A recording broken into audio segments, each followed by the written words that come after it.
Today I am going to tell you how to double your income in 6 months flat.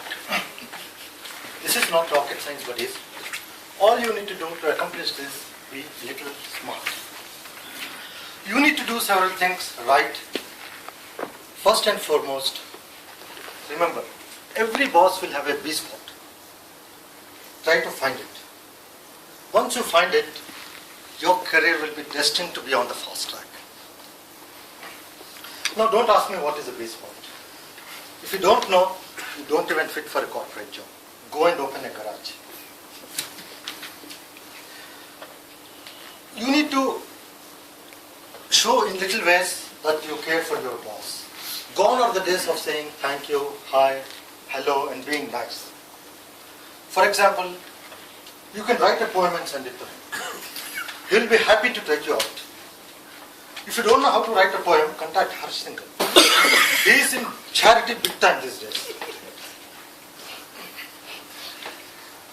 In a moment, I'm going to tell you a few rules that you just can't ignore if you were really serious to take your career to the next level. As a general rule, remember, a boss's failure to think or act is an opportunity for instant success. Keep on the lookout to grab that opportunity whenever you find one. Agreeable is always boring and boring is bad. Never agree with your boss in the meeting, especially if his boss is present in the meeting.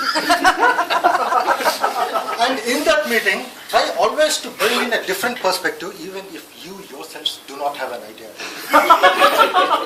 Because his boss is present in the meeting, if he doesn't understand your perspective, he will look at you and raise one eyebrow to indicate subtly that he is at a loss. Look back at him and do the same. Or exaggerate it by raising both the eyebrows once. Don't do it twice, he'll think you are a dog. Read your boss. Not just read, but study him carefully. If you notice his socks is not matching with his shoes, be the first one to let him know about it. This is one of the surefire ways to get into his good books. The next time he sees you, you become a little self-conscious. Good for you in many ways. Learn to fake. If your boss calls you for some instant spreadsheet help that you don't know, try hard to make it. If you can't make it, learn to fake it. If nothing works, tell him you're clueless. And assure him cluelessness is just a temporary disorder and that every dog has his day and today is his. Tell him you'll come back with a vengeance. Always be the first one to attend the meetings. Especially if the meeting is organized by your boss, be there in the meeting room even before he does. And when he comes in, appear yourself very busy, even if you're on the messenger or actually on the Facebook.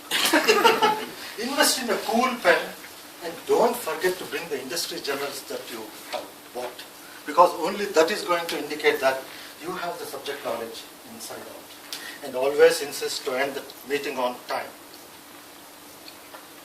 Once in a while, take your boss out for lunch. And when you take him out for lunch, ensure he drives your car while you listen to the music. He will be stunned. If your boss is a lady boss, still better. She will definitely appreciate your thoughtfulness. If they ask, what is this? Be very confident and tell them, this is a new age formula for bonding and binding. And very soon we are going to gel and rock together.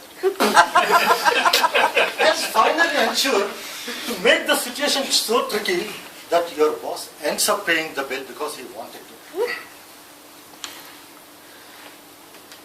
And learn to press his hot buttons. Don't get me wrong. And immediately stop all the sleazy thoughts racing through your mind right now. If your boss is frequently shouting at you at your silly failures, you must learn to press his hot buttons. Identify some soul-stirring and mood-dampening numbers of Jagjit Singh, Ataullah and Yesudas and secretly gift it to him and see the results next day. He will not only settle down in his closet, but he will go down the memory lane. You know what will happen if you go down the memory lane? He will not only buy you a drink, he will spill the beans about his first failed love attempt when he was in second semester. And always remember to socialize with him. Especially if you come across him in the loo, don't miss this chance. Be doubly sure to say hi. Nothing is sexier than catching him up against the wall, completely cornered. Never send your status on Monday mornings. We all have Monday morning blues, right? If he questions, ask him back. If he has ever had a Sunday morning breakfast in a 5-star hotel before 10 a.m. And remind him how stressful it was to have the breakfast beating the sleep. And tell him it is equally stressful for you to send the status on Mondays. He will shake his head in utter disbelief. Practice these rules over the next 6 months with a missionary zeal. Walk into his closed office once in a while and ask for a raise. Judge his reaction a couple of times, and still if he doesn't give in, throw that old tomato on his face and say, if you're not going to give me a raise, I'm going to quit. Immediately he'll tell, fine, get out of here. Go find a job and get really out of that place. If you still don't get a raise, take sannyas. Dear contestant.